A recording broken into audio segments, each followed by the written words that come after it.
So let us start studying. And in yesterday's class, we studied Newton's universal law of gravitation, which says every particle of matter attracts every other particle of matter with a force which is directly proportional to the product of the two masses and which is inversely proportional to the square of the distance between them. और मैंने आपको समझाया था कि जब जब इस धरती पर प्रोपोर्शनैलिटी साइन का विनाश होता है इज इक्वल टू साइन का जन्म होता है, तो उसके साथ साथ एक कांस्टेंट वैल्यू का भी जन्म होता है और उस कांस्टेंट वैल्यू की वैल्यू है 6.673 into 10 raised to power minus 11, and this value was found for the first time, was calculated for the first time by Sir Henry Cavendish. Very good. अच्छा ये भी दिया है Henry Cavendish in 1778. सर हाँ sir इसको याद रखना ये हाँ ये वैल्यू याद रखना है. We have to remember this value. Boys, be silent. We have to remember this value. The value of constant. This constant is called universal gravitational constant. This value 6.673 into 10 raised to power minus 11. और मैंने कल समझाया था 10 raised to power minus 11 का मतलब क्या होता है ना? आज और समझाना पड़ेगा नहीं. हाँ, लेफ्ट हैंड साइड में there will be 11 zeros and एक जीरो के बाद लेफ्ट से एक जीरो के बाद डेसिमल पॉइंट रहेगा. So this value was found for the first time by Sir Henry Cavendish, and this ये नंबर बहुत डरावना है, बहुत खतरनाक है, घातक है, जानलेवा है. इसलिए इस नंबर को हम क्या करते हैं, इस नंबर को हम एक लेटर से बता देते हैं.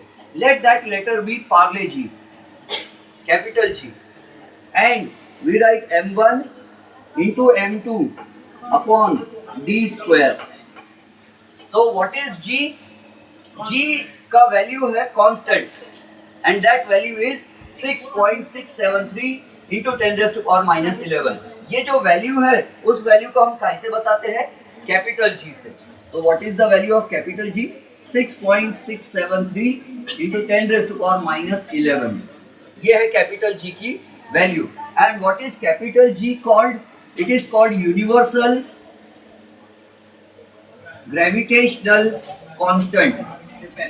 What is the meaning of universal gravitational constant? So its value is constant everywhere in the entire universe. पूरे यूनिवर्स में G की वैल्यू कभी बदलती नहीं है. पूरी दुनिया में इसका वैल्यू सेम है ना? अब उसके बाद ये मिटा दूं. सो न्यूटन का लॉ क्या कहता है? F is equal to G into m1. What is m1? Mass of the first object. What is m2? Mass of the second object. And what is d? Distance between the centers of the two objects. और physics में हमेशा distance कहाँ से कहाँ गिनना चाहिए? Centre to centre.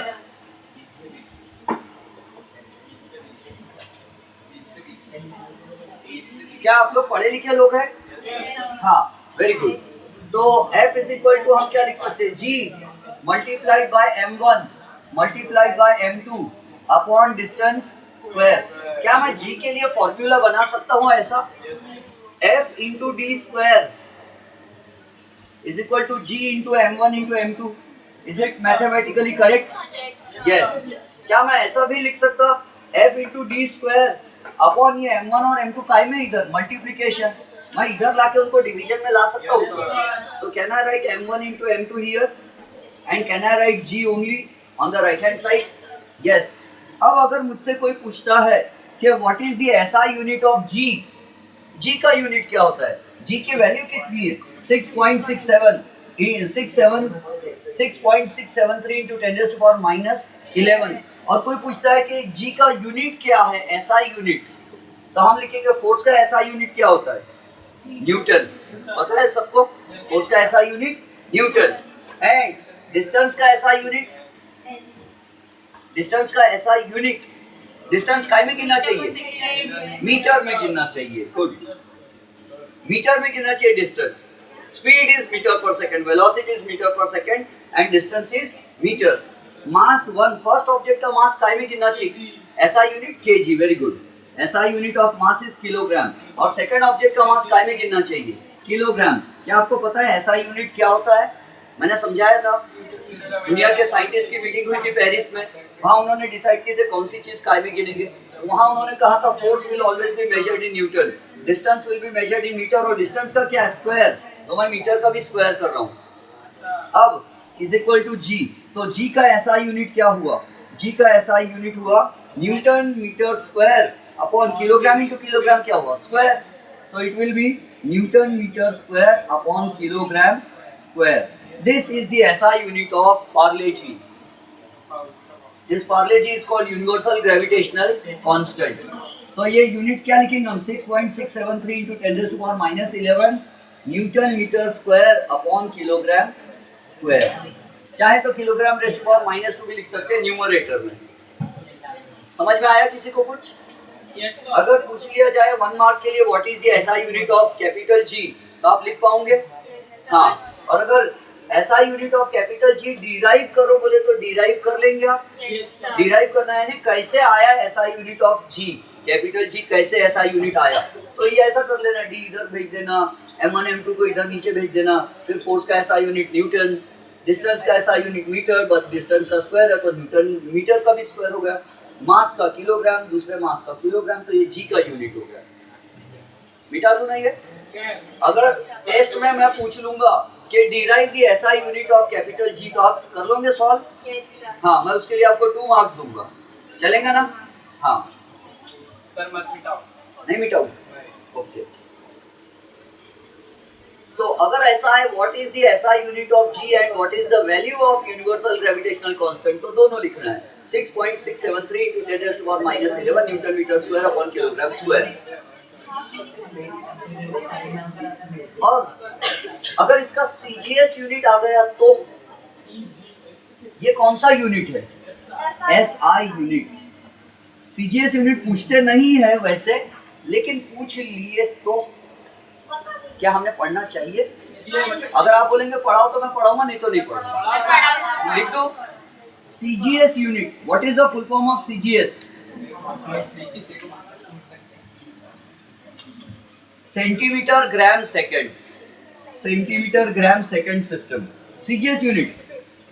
SI unit of force is Newton. क्या किसी को CGS यूनिट ऑफ फोर्स मालूम है? किसी को नहीं पता? क्या sir?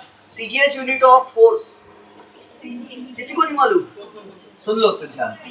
CGS unit of force is dyne, DYNE, dyne. 1 newton. अच्छा, आपने ये रिलेशन कभी सुने? 1 kilogram is equal to 1000 gram. क्या कभी आपने ये सुने 1 kilogram is equal to 1000, 1 kilometre is 1000 metre? क्या कभी आपने ये सुने 1 मीटर इज 100 सेंटीमीटर? तो उसी तरह 1 newton is equal to 1 lakh dynes. एक अकेला न्यूटन 1 लाख डायनों के बराबर है। डायना नहीं, रोमाइन डायना वाली नहीं, डायन, चुड़ैल, witch. 1 newton is equal to 1 lakh dynes. Force का SI यूनिट क्या है? न्यूटन। और CGS यूनिट क्या है? डाइन। ज्यादा वैल्यू का फोर्स है तो हम जनरली न्यूटन में गिनना पसंद करते हैं, लेकिन कम वैल्यू का फोर्स है, किसी ने हल्का सा हमको ऐसा पुश किया हाथ से, उंगली से, तो हम डाइन में फोर्स गिनेंगे। क्यों? छोटा फोर्स है। तो यहाँ क्या आएगा? डाइन। मीटर स्क्वायर की जगह क्या आएगा? Centimetre square upon kilogram square की जगह क्या आएगा? Gram square. This is the CGS unit of capital G।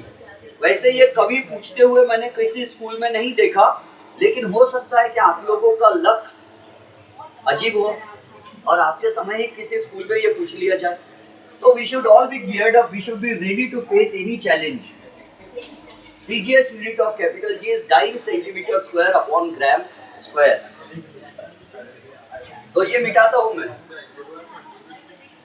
अब देखो हम क्या करते हैं, इस फॉर्मूला से एक और चीज खेल कर लाते हैं। Sir, हाँ बोलो। sir, ग्रेविटेशनल फोर्स को ये प्रोपोर्शनल की वैल्यू ये है कि हाँ, जी जो लिखे ना वो प्रोपोर्शनैलिटी कांस्टेंट की वैल्यू है। जब भी प्रोपोर्शनैलिटी साइन हटता है तो राइट हैंड साइड में कांस्टेंट वैल्यू से मल्टीप्लाई करना पड़ता है, तो वो कांस्टेंट वैल्यू जो है उसको अपन जी से बताते हैं, and that constant value is called universal gravitational constant. Boys on the last bench have to remain silent. Sir in value ने सर व्हाट इज करता क्या पूछ रहे हैं? क्वेश्चंस पूछना है तो मुझसे पूछो, जितने मन जी भर के क्वेश्चंस आप पूछ सकते हो मुझसे। ये बहुत अच्छा टॉपिक है, आप बहुत सारा पूछ सकते हो। एजाज सर ने क्या बोले? ज्यादा क्वेश्चन पूछना है बीमारी। ज्यादा क्वेश्चंस पूछना, लेकिन आप साइंस में मुझसे पूछते रहो, मुझे अच्छा लगता है। क्वेश्चंस मुझसे लोग पूछते हैं ना जब, तो मुझे अच्छा लगता है। हाँ, खाना खाया, मैं भी बस खाना खा के ही आया हूँ। ये वाले क्वेश्चन मत पूछो, पढ़ाई वाले क्वेश्चन पूछो। चलो आगे बढ़ते हैं। तो see Newton's universal law of gravitation क्या है? F is equal to G into mass of first object into mass of second object upon distance square.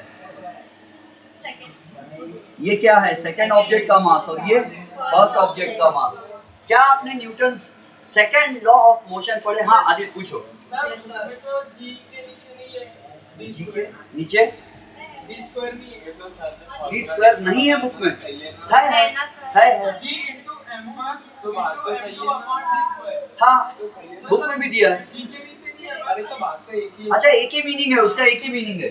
ये इसके नीचे है m1 m2 के नीचे डी स्क्वायर है, मतलब जी के नीचे है, वो पूरा डिनोमिनेटर में है। ये ऐसा भी हम लगा सकते हैं। अच्छा ध्यान से समझो, अब एक और हम इसमें खेल खेलने जा रहे हैं। अच्छा पहली बात बताओ, व्हाट इज वेट और मास के बारे में पढ़ाओ क्या पहले आपको? वेट और मास क्या होता है ये समझाओ पहले। वेट और मास में क्या डिफरेंस होता है ये बताओ पहले। ये टॉपिक को पहले आगे बढ़ाऊं, वेट और मास, पहले ये टॉपिक को आगे बढ़ाते फिर वेट और मास में डिफरेंसेस पढ़ेंगे।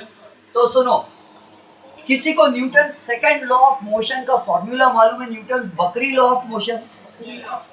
न्यूटन एक दिन जंगल में गया था, बकरी को लात मारा, बकरी बोली mass into acceleration. Very good, force is equal to mass into acceleration. तो हम यहाँ क्या लिखेंगे मालूम है? फोर्स की जगह क्या लिखेंगे? मास इनटू एक्सेलरेशन। ये है हमारी मदर अर्थ। क्या आपको पता है कि हमारी अर्थ परफेक्टली स्फेरिकल नहीं है? हमारी अर्थ पूरी तरह गोल नहीं, हमारी अर्थ एग शेप्ड है। क्यों? क्यों? और गोल क्यों नहीं है? ऐसे अंडे के शेप की क्यों है? क्या कभी मैंने आपको सेंट्रीफ्यूगल फोर्स के बारे में समझाया था? अगर हम गोल घूमते हैं, हर गोल घूमने वाली चीज को एक फोर्स बाहर की ओर खींच लेता है। अगर मैं फ्रॉक पहन के आ जाऊँ क्लास में और गोल घूमने लग जाऊँ तो फ्रॉक साइड में उड़ेगा। कौन खींच रहा है ये फ्रॉक? Centrifugal force. एक रस्सी से पत्थर बांध के गोल गोल गोल गोल गोल गोल घुमाओ तो पत्थर छूट जाएगा तो भाग जाएगा। पत्थर को बाहर किसने खींचा? आपके हाथ पे प्रेशर आता है, रस्सी से पत्थर बांध के घुमाओ तो। क्यों? The stone is trying to move outwards.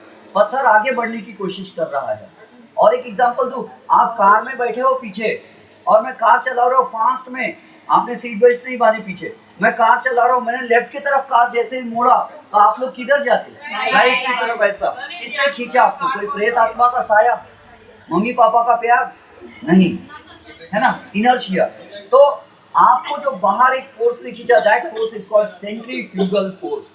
हर कुछ। और मैंने आपको ये भी एग्जांपल दिया था कि ये एक बकेट है, बाल्टी, और बकेट में भरा है पानी, और हमने इस बकेट को गोल गोल गोल गोल घुमाए तो even at the highest position the water in the bucket does not fall down.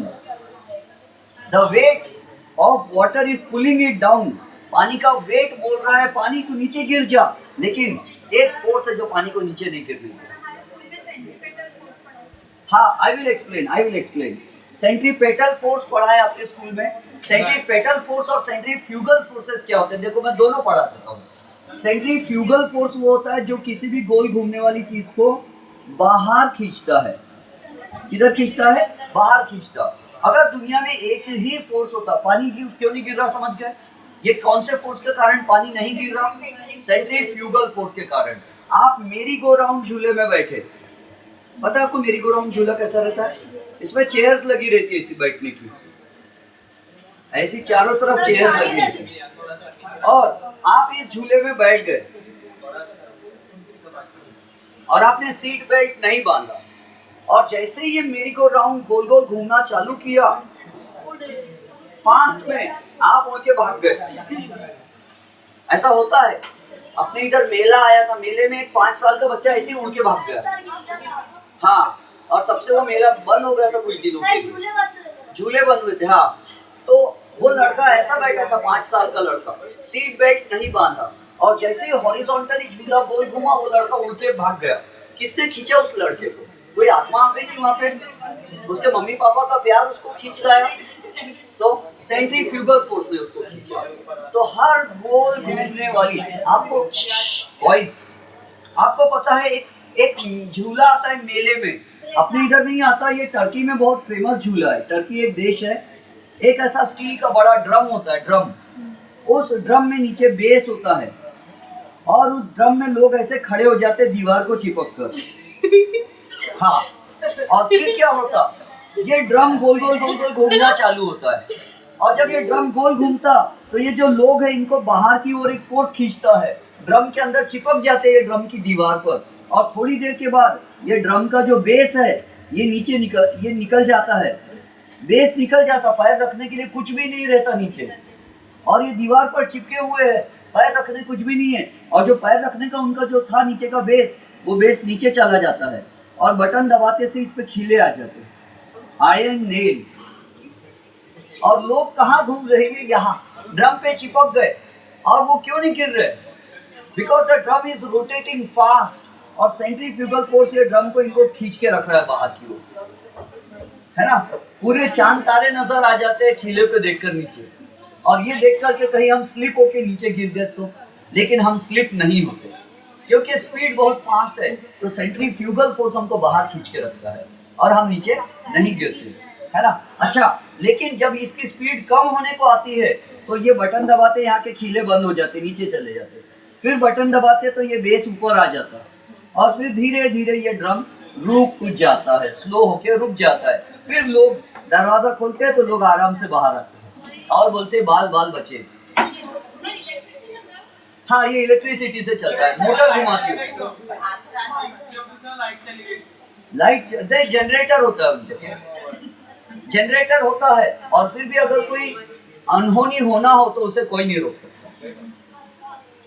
और आपको पता है, किसी भी मेले में, किसी भी झूले में जाओ तो वहां मजा आने का एक ही चीज, वहां 2 चीजें मिक्स होती है हमेशा, fear plus fun, fear and fun. कोई भी झूले में झूलो, जायंट व्हील, कोई भी जायंट व्हील वगैरह में, थोड़ा डर थोड़ा मजा, इसी को तो कहते हैं थ्रिल, थोड़ा डर थोड़ा मजा। अब मैं क्या समझाने जा रहा हूँ, सुनो। स्कूल में किड्स वर्ल्ड में समझाया गया सेंट्रीपेटल फोर्स क्या है, तो सुनो क्या है, आपको भी समझाए? अच्छा, पता है ये क्या है? हमारी धरती माता, और ये क्या है? Moon. This is the moon, and we know that the moon is revolving around the earth. Moon earth के चक्कर काट रहा है, और हर गोल घूमने वाली चीज को एक फोर्स है जो बाहर खींच लेता है। कौन सा फोर्स है? Centrifugal force. अगर इस दुनिया में केवल सेंट्रीफ्यूगल फोर्स होता तो मून को लेके भाग जाता था, और करवा चौथ का व्रत रखने वाले लोगों को भूखे मर जाना पड़ता था। ईद का चांद देखने वालों की कभी ईद नहीं होती थी, मून भाग जाता था सेंट्रीफ्यूगल फोर्स के कारण। लेकिन थैंक्स टू जीएफ, गलत मत सोचो, ग्रेविटेशनल फोर्स, है ना? Thanks to the gravitational force which pulls the moon towards the earth. So any force which pulls an object towards the center of the circle is called centripetal force. समझ गए? तो gravitational force कौन से force का काम कर रहा है? सेंट्रीपेटल फोर्स का काम कर रहा है। क्या एटम में न्यूक्लियस में प्रोटॉन पॉजिटिव चार्ज होता है, हाइड्रोजन में? क्या फर्स्ट ऑर्बिट में एक इलेक्ट्रॉन गोल गोल घूम रहा है? पता है कितनी स्पीड से घूमता है? तो बुक्स में आता है कि फर्स्ट ऑर्बिट का इलेक्ट्रॉन हाइड्रोजन एटम का नियरली 2000 किलोमीटर पर सेकंड की स्पीड से घूम रहा है। कितनी स्पीड से? 2000 किलोमीटर पर सेकंड। और इतनी स्पीड से गोल घूमने वाली चीज को सेंट्रीफ्यूगल फोर्स बाहर भगा देगा, लेकिन इलेक्ट्रॉन न्यूक्लियस को छोड़ के जाता क्यों नहीं है? सेंट्रीपेटल फोर्स है। कौन दे रहा है centripetal force? Very good, nucleus दे रहा है। The positively charged nucleus attracts the electron, negatively charged electron towards the center of the circle.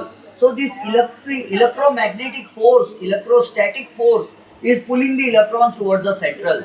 So this force of attraction between electron and proton is called centripetal force. The force of attraction with which the earth attracts the moon towards the center is called centripetal force.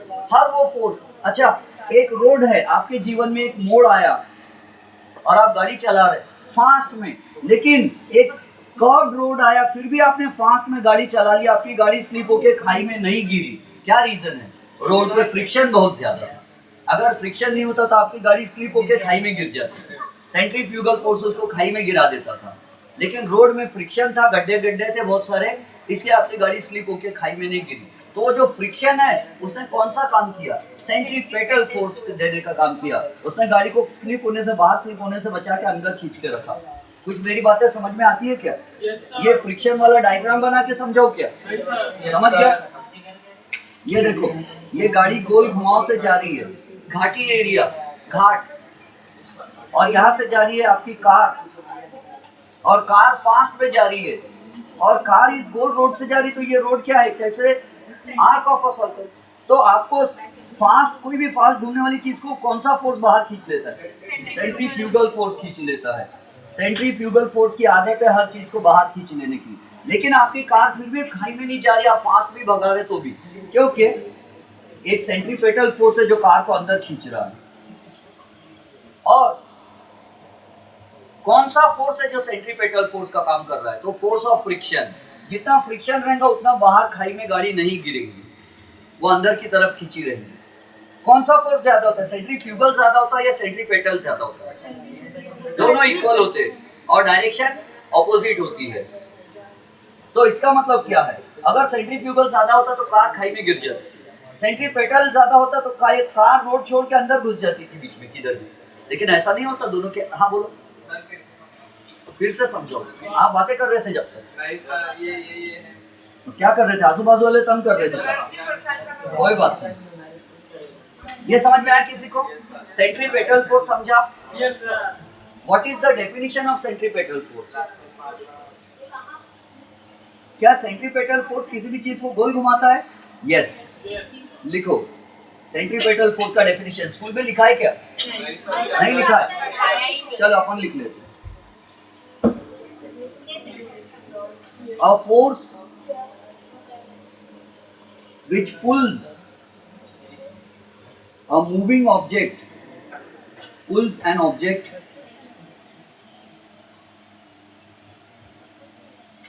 a force which pulls an object towards,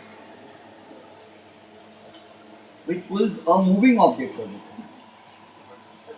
a moving object towards the center of the circle is called centripetal force. Centripetal force. Any force, centripetal force खुद कोई force नहीं है, जो भी force centre के तरफ खींचता है उसको सेंट्रीपेटल फोर्स बोलते हैं। सेंट्रीपेटल फोर्स खुद एक कोई ऐसा फोर्स नहीं है। अगर ग्रेविटेशनल फोर्स किस मून को अर्थ के तरफ, सेंटर की तरफ खींच कर रख रहा है, तो हम ग्रेविटेशनल फोर्स को कौन सा फोर्स बोलेंगे? Centripetal force. अगर प्रोटॉन, न्यूक्लियस इलेक्ट्रॉन को सेंटर की तरफ खींच कर रख रहा है, तो हम न्यूक्लियस के फोर्स को क्या कहेंगे? Centripetal force. समझ रहे हो? ये ऐसा, दिस इज द अर्थ, ये अर्थ है, ये मून है, और मून को अर्थ सेंटर की तरफ खींच रही है ग्रेविटेशनल फोर्स से। तो यहाँ gravitational force is equal to centripetal force. Centripetal force. है ना। उसी तरह अगर न्यूक्लियस में एक प्रोटॉन है और फर्स्ट ऑर्बिट में एक इलेक्ट्रॉन गोल घूम रहा, तो इलेक्ट्रॉन को सेंटर की तरफ कौन सा फोर्स खींच रहा है? इलेक्ट्रोमैग्नेटिक फोर्स खींच रहा है, या इलेक्ट्रोस्टैटिक लिख दूं? इलेक्ट्रोमैग्नेटिक लिख देता। इलेक्ट्रोमैग्नेटिक फोर्स खींच रहा है। तो यहाँ सेंट्रीपेटल फोर्स कौन है? सेंट्रीपेटल फोर्स का काम कौन कर रहा है? इलेक्ट्रोमैग्नेटिक फोर्स कर रहा है। हालांकि बहुत सारी बुक्स में इस इलेक्ट्रोमैग्नेटिक फोर्स को इलेक्ट्रोस्टैटिक फोर्स बोलते हैं, बट इलेक्ट्रॉन रुका थोड़ी है जो स्टैटिक लिखूं मैं, इसलिए मैंने मैग्नेटिक लिखा। सेंट्रीपेटल फोर्स इलेक्ट्रोमैग्नेटिक फोर्स का काम कर रहा है। हर वो फोर्स जो किसी भी चीज को सेंटर की तरफ खींच के रखता है उसको सेंट्रीपेटल फोर्स बोलते हैं। ये एक लड़का या लड़की है, इसका हाथ ऊपर है, जय हिंद, और इसके हाथ में एक रस्सी है। टेक्स्ट बुक में देखो एक पिक्चर बना है, और वो रस्सी से पत्थर को बांध के गोल घुमा रहा है, घुमा रही है, ठीक है। तो पत्थर को गोल गोल घुमा रहा है या घुमा रही है, और ये रस्सी को किधर खींच के रखना पड़ता है?